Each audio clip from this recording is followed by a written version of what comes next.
இயேசு இந்த பூமியில வாழும்போது அன்புள்ளவராக வாழ்ந்தார்.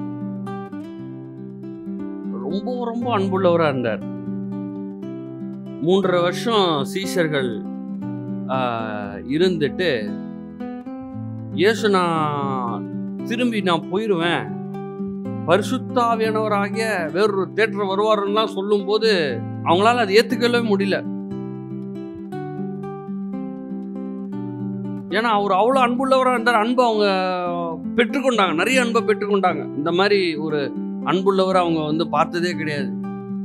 மனுஷன் இவ்வளோ அன்பா இருப்பாங்களா, நம்ம மேல இவ்வளோ பாசமா இருப்பாங்களா அப்படின்னு சொல்லி அவ்வளவு நேசிக்கிறவராக இருந்தார். சீஷர்கள் நிறைய தப்புலாம் வர பண்ணாங்க, நிறைய தப்பு பண்ணாங்க. சிலது வேதத்துல எழுதப்பட்டிருக்கிறது.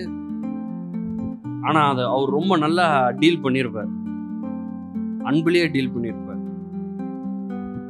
சொல்லிட்டு அவர் கடைசியா சொல்றாரு, கட்டளையா சொல்றேன், நான் உங்களை நேசிப்பது போல நீங்களையும் ஒருவரை ஒருவர் நேசிங்கள். அப்ப இவர் ஏற்கனவே நேசிச்சு காட்டியிருக்கிறாரு. தப்பு செய்யும் போது, தவறு பண்ணும் போது நேசிச்சு காட்டியிருக்கிறாரு. அதை தான் இப்ப என்ன பண்றாரு, கட்டளையாக சொல்றார், நேசிங்கள் அப்படின்னு. கடைசியா சீஷர்களோட பந்தி இருக்கும் போது சில காரியத்தெல்லாம் செஞ்சு காட்டுறாரு. அதுல ஒரு முக்கியமான காரியம் என்னதுன்னா, தன்னுடைய வஸ்திரத்தை கழற்றி வச்சுட்டு வேலைக்காரனுடைய வேற ஒரு வஸ்திரத்தை தரிச்சு காலை போய் கழுவுறார். சீஷருடைய காலெல்லாம் போய் கழுவுறார். கழுவிட்டு சொல்றாரு, நான் உனக்கு ஒரு மாதிரியை வச்சுட்டு போறேன். என்ன மாதிரினா, நான் இப்போ உங்களுக்கு செஞ்சது மாதிரி போதகர்னு அழைக்கிற என்ன நீங்க அழைக்கிறீங்க போதகர்னு,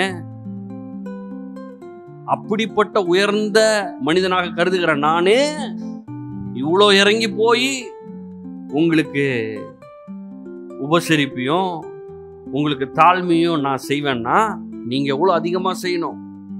நான் போனதுக்கு அப்புறம் இதை பின்பற்றுங்கள் அப்படின்னு சொல்ற.